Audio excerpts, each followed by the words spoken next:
Bloomberg Audio Studios. Podcasts, radio, news. The Stock Movers Report, your roundup of companies making moves in the stock market, harnessing the power of Bloomberg data. Let's look at what's going on in the markets. We're joined here by Christine Aquino, of course, Bloomberg News here. We're going to talk about some of the stocks that are really moving under the hood as we're seeing a day full of optimism, green all across the screen. What are you watching, Christine? I feel like we have to be talking about AMD today and most of this week, really, because it is one of the biggest gainers. Shares, ticker AMD shares are up more than 10%, or rather earlier it was up more than 10%. Right now up just about 9%. Still a pretty hefty gain. That is up more than 40% actually on a 3-day winning streak. And they really are still riding the high of news earlier this week of their chip sale agreement with OpenAI, which the company says would unlock tens of billions of dollars in new revenue.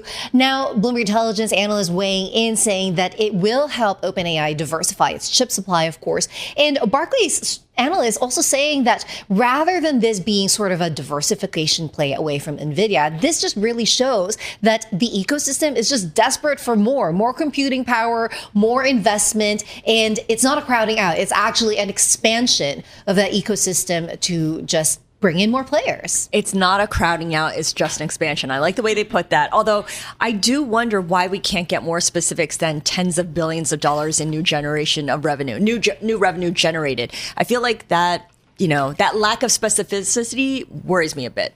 Yeah, I mean, I guess they're going to argue that, this is their long-term framework, right? So you got to think like further out into the horizon. At least that's going to be probably the selling point. But anyway, we'll see. But yeah, I mean, I think investors are just really happy to ride this wave. Certainly, no one seems to be willing to get off the train, even if there are signs of caution abounding. But yeah, it just keeps going. It's the gift that keeps on giving, apparently. Right. It certainly is. And you're looking at Dell, which is a legacy tech name, an old school tech name that's gotten a big pop because of the AI play. Absolutely, Scarlett. And yeah, so Dell benefiting from that as well, even though, as you say, it is a little bit more of an old school tech company. So shares at the moment, ticker DELL, those are rising as well, up more than 7%. Earlier, it hit the highest level since May 2024. So we also got a long-term update from Dell. They were talking about their growth estimates for sales and profits over the next 2 years. And that basically doubled. They had revealed that in an investor event this week. And again, the reason being cited by the company is demand for AI products. So the word on the street, though, very interesting, right? So Bloomberg Intelligence analysts saying that obviously their strong AI server sales is definitely helping strengthen that outlook. And it also shows that there is durable demand and enough room for market share gains. The big question that Bloomberg Intelligence and analysts are really honing in on is how does this square with their profit margins, right? Because this equipment, it costs a lot of money to make. It costs a lot of money to roll out. And is this something that would crimp those margins eventually? Dell sounded optimistic at their investor event, but that is still the big question for investors.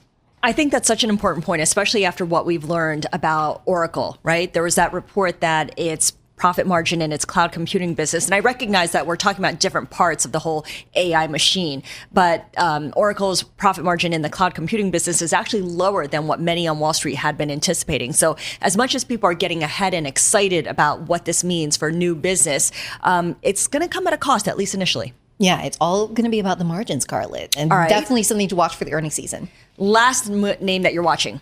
Watching Fair Isaac as well, which we probably all know as FICO. So ticker FICO, those shares down more than 8% at the moment because it's not actually FICO specific news. It's news from its competitor, Equifax, saying that its Vantage Score 4.0 service will offer mortgage credit scores at $4.50 through the end of 2027. So this is a response to what we saw from FICO last week, which is that they will now sell credit scores directly to mortgage resellers, which sent the shares of their competitors plunging. So now this is a retort from Equifax actually saying that they're responding to FICO's, quote, monopoly-like doubling of their mortgage credit score prices to $10 next year. It's really been quite the back and forth that we've been seeing between FICO and then its private competitor, Vantage Score. They're really duking it out right now, trying to see who has the most attractive opportunity right now. Lots of interesting stocks that you have picked out here for us, Christine. The Stock Movers Report from Bloomberg Radio. Check back with us throughout the day for the latest roundup of companies making news on Wall Street. And for the latest market-moving headlines, listen to Bloomberg Radio live. Catch us on YouTube, Bloomberg.com, and on Apple CarPlay and Android Auto with the Bloomberg Business app.